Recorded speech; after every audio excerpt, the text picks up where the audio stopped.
Hi, I'm Eric and I'm back with a video. It is July 4th, 2025. And as you all may or may not know, the Declaration of Independence was signed on July 4th, 1776. So let's see, 1776, 1876, 1976, that's 200 years. So we are 1 year short of the 250th anniversary of the United States of America as it's currently described.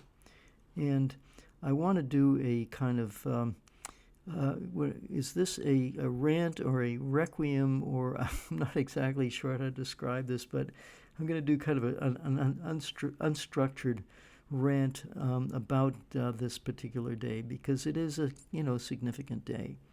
So here's the thing. The what is the basis of this country? And I would submit to you that it was basically founded by essentially two kinds of people.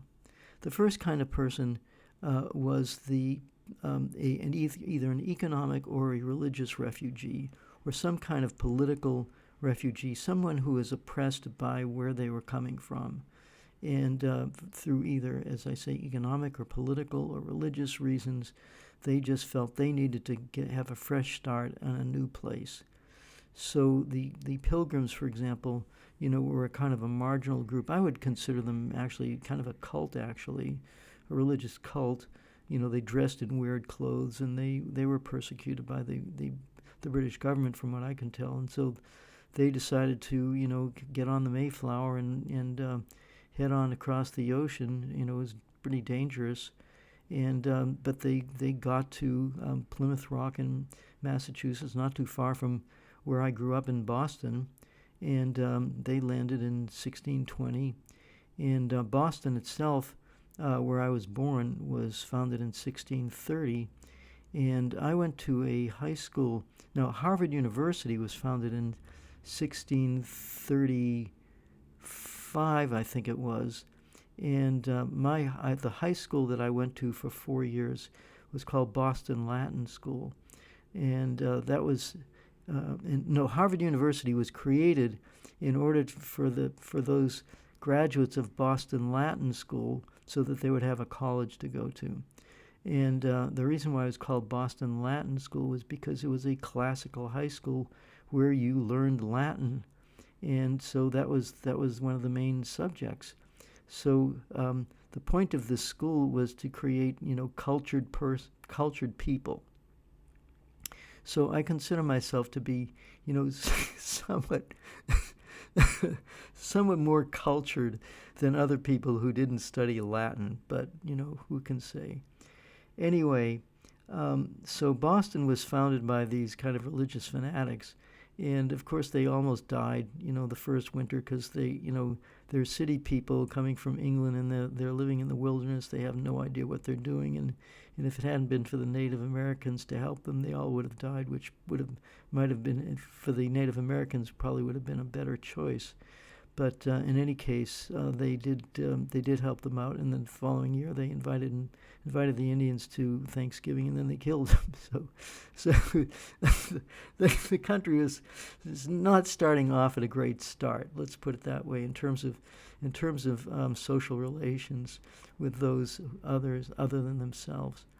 Now, the American Revolution, of course, in 1776, that was when there was actually a Declaration of Independence. And if you read the Declaration of Independence, it talks about all the affronts that the British government had committed against the colonists, and they made quite a good case for it. People like Tom Paine wrote a book called Common Sense, and Benjamin Franklin, was talking about democratic principles and how to run a society. And they were all anti-colonial. They didn't want kings, managing their affairs. They didn't want to be parasitized by an empire. There was now Gerald Horne is an African American scholar, and he makes the point that the British Empire had kind of made a strategic decision that maybe slavery wasn't such a good idea, and they were going to phase it out.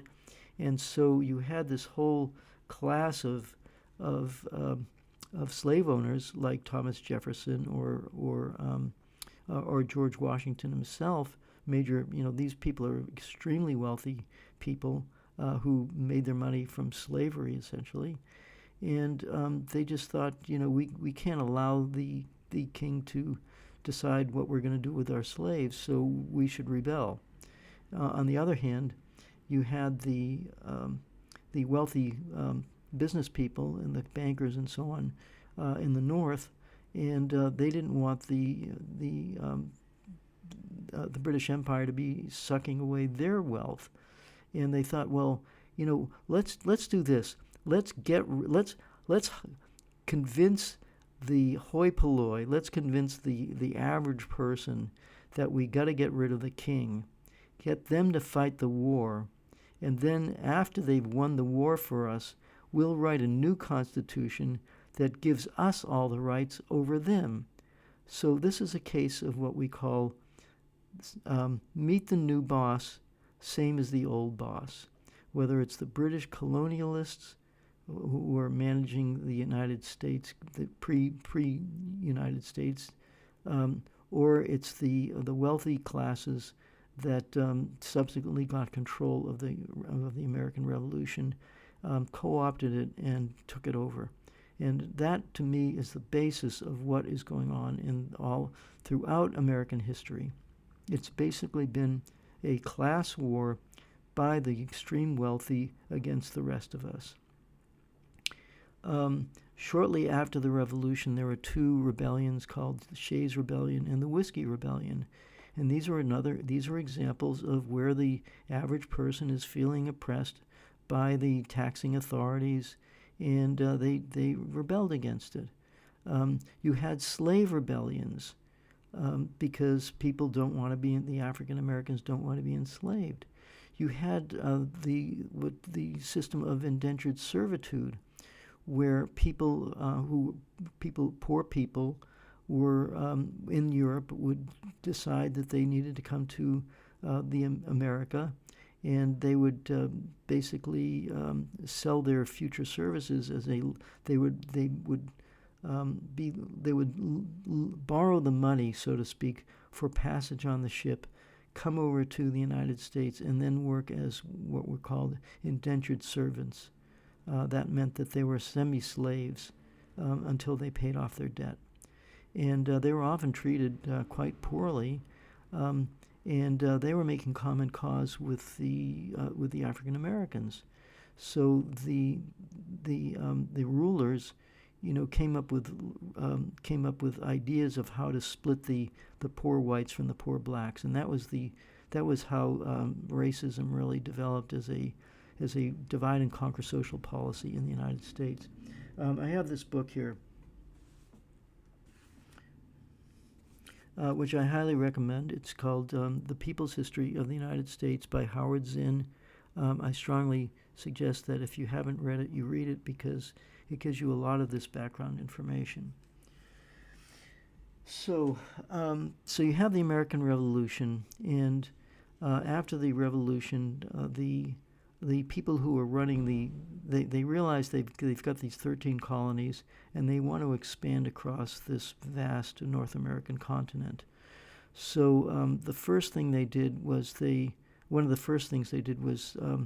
bought a vast amount of land from France called the Louisiana Purchase, and that was now the people who actually lived in this land, may not have known that France owned the land that they lived on, but that's how the European, colonialist powers have been acting for the last 500 years, and I've talked about that in other videos. But in any case, so we ended up buying this vast area of land in North America. But then you had the situation with Mexico, and the U.S. wanted to expand, and there was this vast country called Mexico. So they basically cooked up a pretext for invading Mexico, and they stole half of Mexico, so at least half of Mexico. So Arizona, New Mexico, Nevada, California, Utah. I think those are the states that were taken over by the United States, basically stolen from Mexico. And gradually, of course, we went across the continent and took over all of the lower 48 states, so to speak. We tried to take over Canada, but that failed. We bought Alaska from the Russians, and then but that wasn't enough. So in 1898, we saw what can I call it, an imperialist opportunity, because the Spanish Empire was weakening, and the people in countries like Cuba or the Philippines, especially Puerto Rico, they were kind of restive under the Spanish Empire. So the Cubans thought, oh, this is great. The democratic peoples of the United States are going to help us to free ourselves from the Spaniards. And then as soon as they get their freedom from Spain, the U.S. takes over, Cuba and turns it into a colony or semi-colony, until finally in 1959, Fidel Castro, manages to kick the U.S.-backed dictator out, and but they weren't able to kick them out of Guantanamo Bay, so there's still a foothold in Cuba. And of course, the Philippines, there were probably 500,000 Filipinos were killed by the United States because they resisted U.S. colonialism, and they didn't really win their quote unquote freedom until after the Japanese were defeated in 1945. But it's basically been under the thumb in one way or another to the United States ever since. Even now, the son of the former dictator Ferdinand Marcos is acting as a vassal to the United States. So you've got this American empire that has been going on all these years on the external side. But on the internal side, you had slavery after the Civil War, which was fought to free the slaves.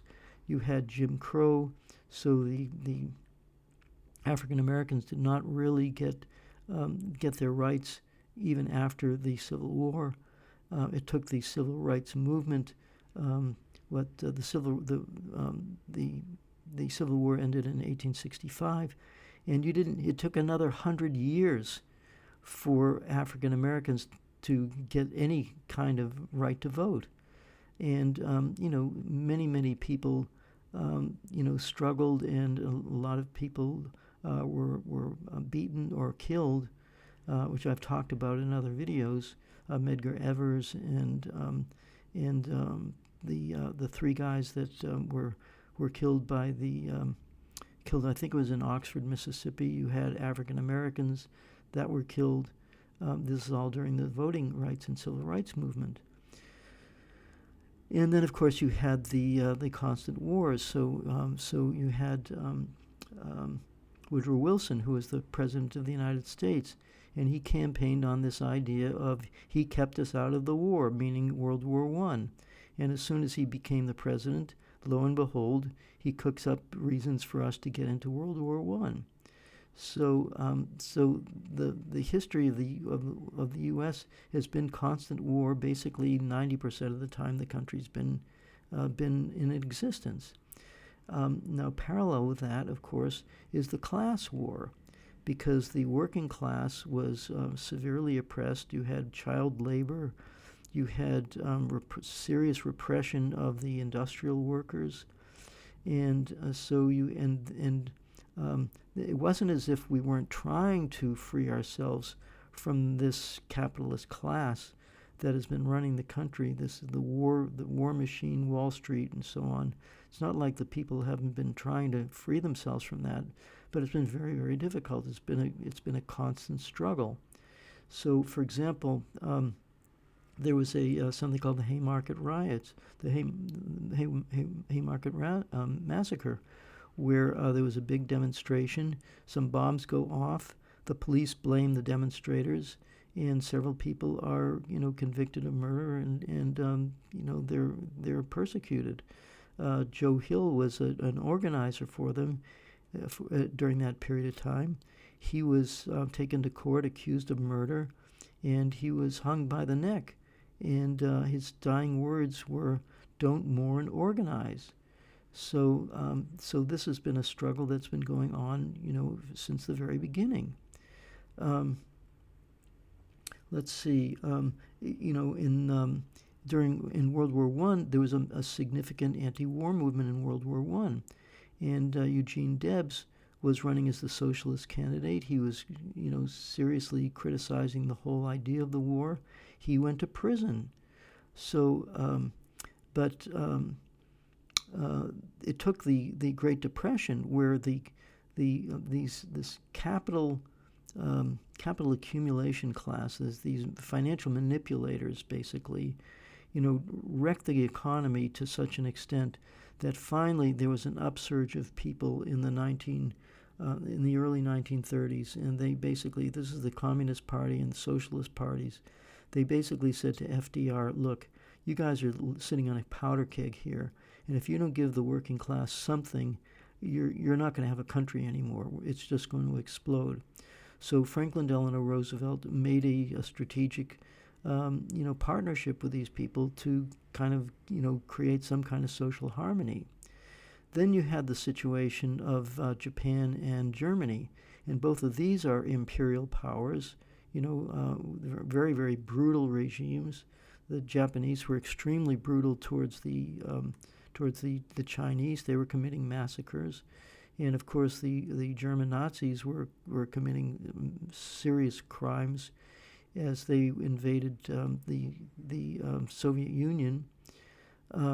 So at a certain point, and England, of course, was on the opposite side of Nazi Germany, even though there are many British people who actually had fascist sympathies. But I think what really decided the situation was that England couldn't bear to have Germany as a competitor, and so there was a war. They were fighting Nazi Germany, and Winston Churchill said to Franklin Delano Roosevelt, "Look, we're in serious trouble here, so you've got to join this war." So basically, by 1941.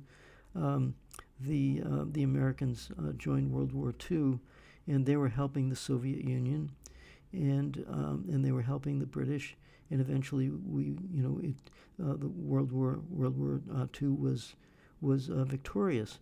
Now I want to mention some key points here regarding Russia. Russia has, even though it has been an empire, it's the largest country in the world, and during the period of the Russian Empire, it was even bigger than it is now.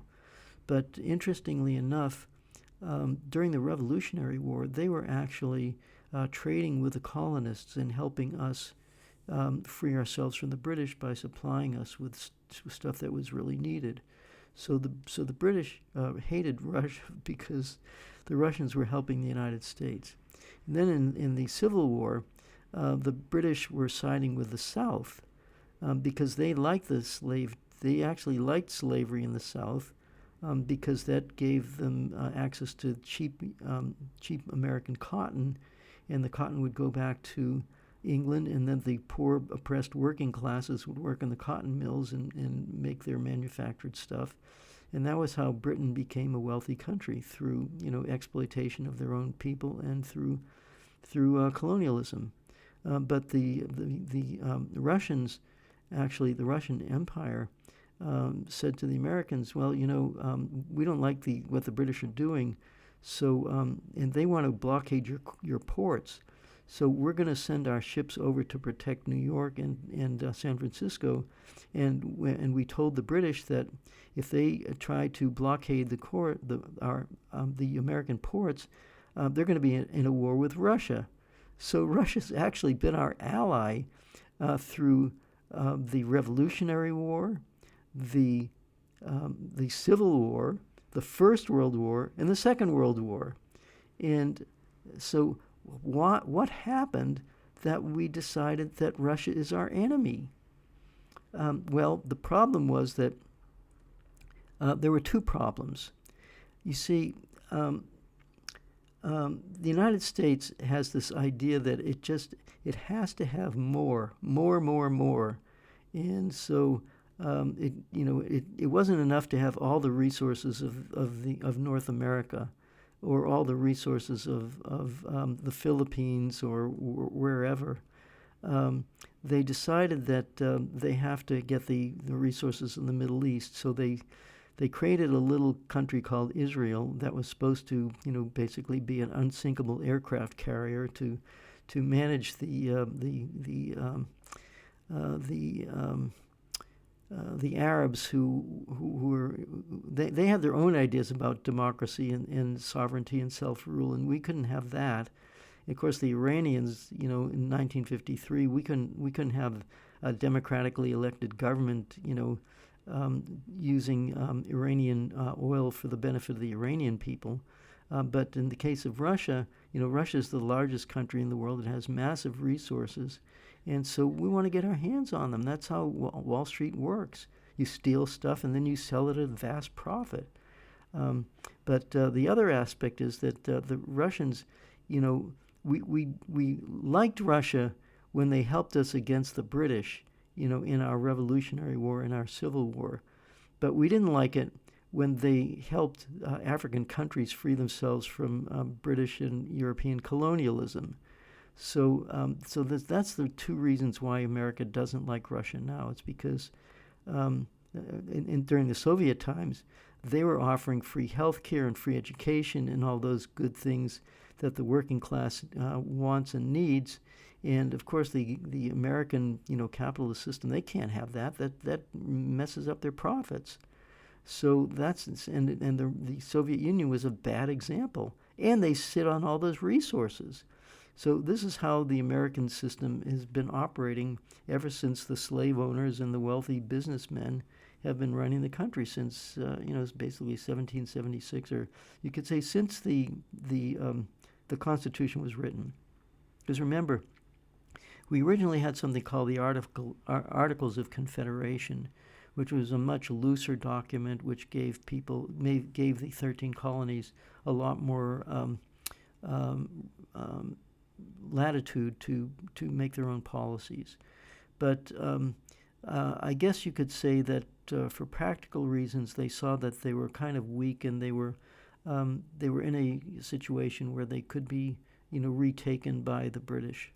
So they thought maybe we need to coalesce better and have a stronger, more centralized constitution.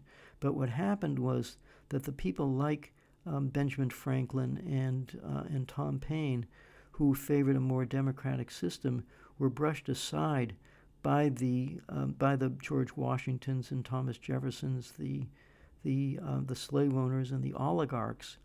And their idea of democracy was very different. It was democracy for the wealthy and shit for the people.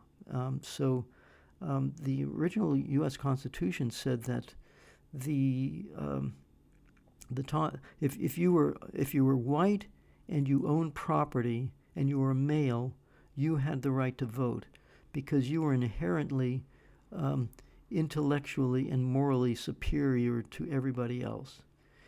So 95% roughly was no women, no blacks, no working class people. If you didn't own property, you were not allowed the right to vote. Now, of course, what happened over time was that the pressure of the average people, you could say clawed back some rights to vote. And it took 100 years for women. Took until 1922 for women to get the right to vote. So that was like basically from 1789 to 1922. It took all that time for women to get the right to vote, and then it took slavery, the end of slavery, 1865. It took until 1965, basically, to have African Americans have the right to vote. So so there's been this real struggle for democracy, but the other aspect is that because these people have so much power, that even if they give you the right to vote, they undermine it in other ways. So you have lobbyists who have tremendous financial and financial influence and power influence over the legislative process, that it makes it very difficult for the average voter in the United States to have any real power. So you had in both parties are basically controlled by these people. So you had Bernie Sanders in 2016. He was advocating for free health care and free education and things like that. And but the ruling classes, the people who run the Democratic Party, deliberately undermined him. It's like it was blatant. You could easily see that. And in 2011, you had the Occupy movement after the great financial crash of 2008. People were saying, well, Wall Street is out of control. We really need to get control back. And Obama, a Democratic president, crushed the Occupy movement in one night.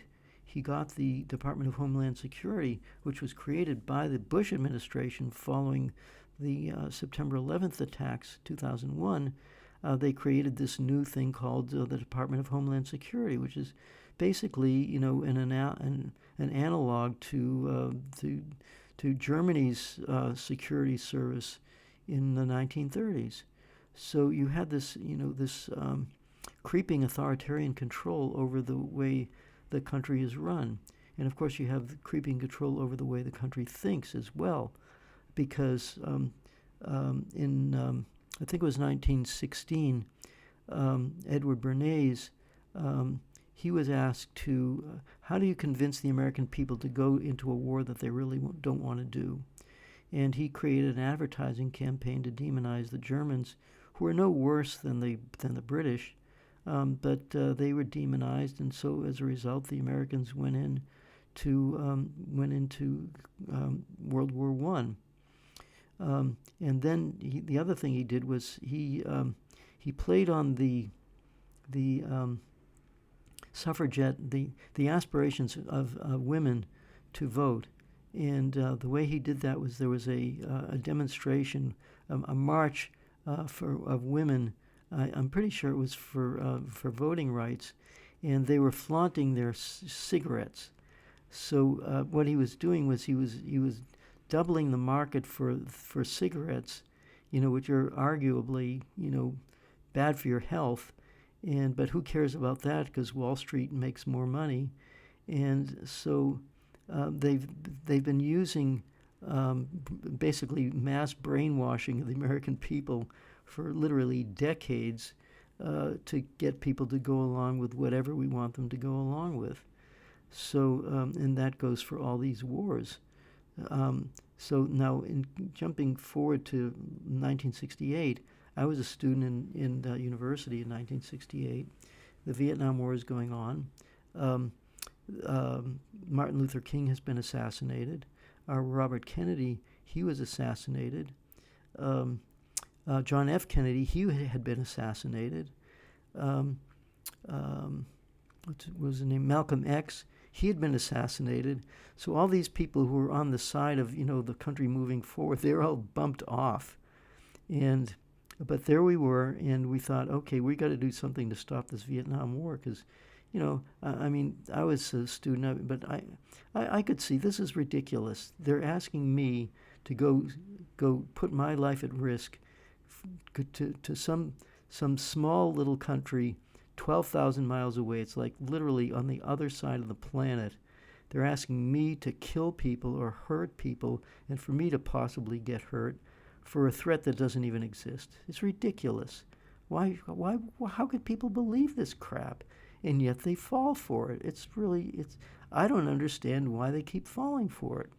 But anyway, there I am. It's 1968, and there's the Democratic Convention in Chicago. So I thought with a friend of mine, we said, hey, it's summertime. Let's go to Chicago and let's demonstrate for peace. So we get to Chicago, he and I, and we're in this park, and it's across the street from the Democratic National Convention headquarters. And I'm watching these police, bashing people over the head with truncheons. And I thought, so this is how democracy works. I see. Okay, I get it. So I went back to the university, and I was initially signed up for a class in American civics. So I'm learning, how does democracy work? And I said to the professor, well, I think I'll pass on the course. He didn't. I didn't tell him, but I just thought, I know how democracy works. It works with a truncheon. That's how it works. Don't give me this crap about, the legislative process and all this stuff. It's all bullshit. And yet, we're living in a delusional. It's been called a delusional democracy. And that's how they keep people under control. Oh, you get the right to vote every 4 years, or they create some kind of ridiculous, divide and conquer tactic, like we should encourage people. We should encourage 5-year-olds to decide whether they want to be a man or a woman. This is exercising your freedom. I mean, how ridiculous can you be? And on the other hand, you have this other group of people who are telling us, that we have to defend Israel, or we have to fight in Ukraine in defense of democracy, even though we overthrew the democratically elected government in 2014. So they're always using this democracy trope, or they use traditional values where. Granted, I think, I think it's good for families, good for men and women to fall in love and have kids. I think that's nothing perfect. That's perfectly normal. That's how human beings have propagated themselves for a million years, however long we've been on the planet, But when they mix it up with theological foolishness, this doesn't make sense. But what it does do is it puts this fake conservatism against this fake identity politics, and instead of seeing that it's really about class war and about what I call endless war abroad and class war at home, that is the state of the American Revolution. That is how far we've sunk. So the question is, what will change this situation? And how I see it is this. We're either going to have an economic collapse. We've got a debt of $37 trillion, and we've also alienated many countries who see through all this stuff, and they're saying, either on moral grounds or on financial grounds, they don't want to have any part of it. That's why the BRICS, that is the Brazil, Russia, India, China, South Africa, as well as another, I think there's 11 countries that are part of that complex of countries that are like getting involved in better trade relations and cultivating better relations among each other, and also other partner countries. So they're basically moving away from this Western imperialist, and particularly the American imperialist model, because it is just very, very toxic, and they understand that. So that's one way that eventually things can change, especially if the U.S. dollar collapses, or the $37 trillion suddenly becomes the U.S. economy implodes. The other way is that the U.S. is severely overextended from an imperial point of view. They thought that they could take Russia down by overthrowing the democratically elected government of Ukraine in 2014.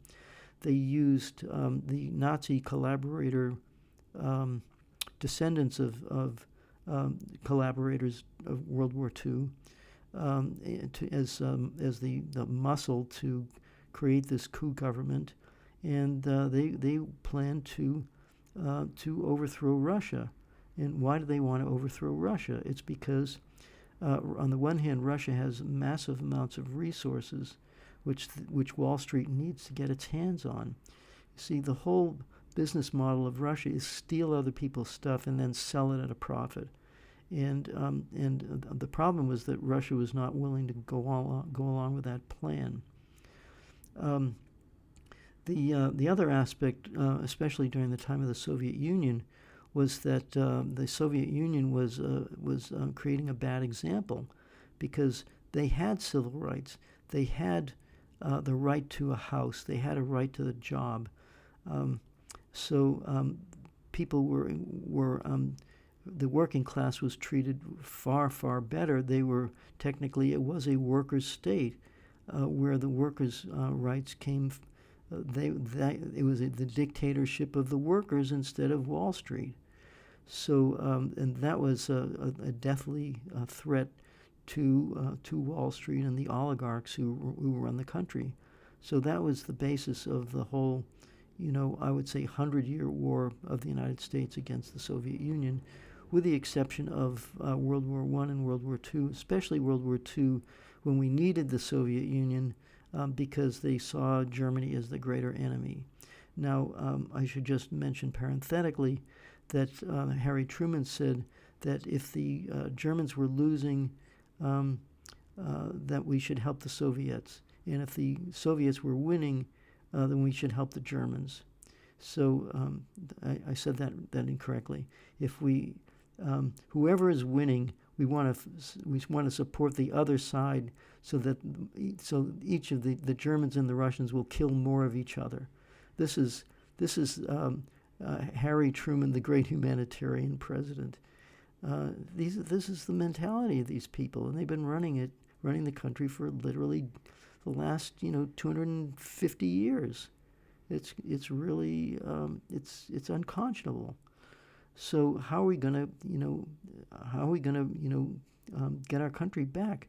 How are we going to realize what the American Revolution was supposed to be for? It was for we the people of the United States, in order to create a more perfect union. That's what we wanted, but that's not what we got. So how are we going to fight back against that? And what I'm trying to do is just give some historical background so that people can understand how we got to this place. It's like if you've got a disease and you don't know why you got it, you have to look at your behavior, because oftentimes you ate too much, you smoked too much, you drank too much, you didn't treat your body properly, and now you've got a disease. And here in the United States, we have a disease. It is as I say, endless war abroad and class war at home.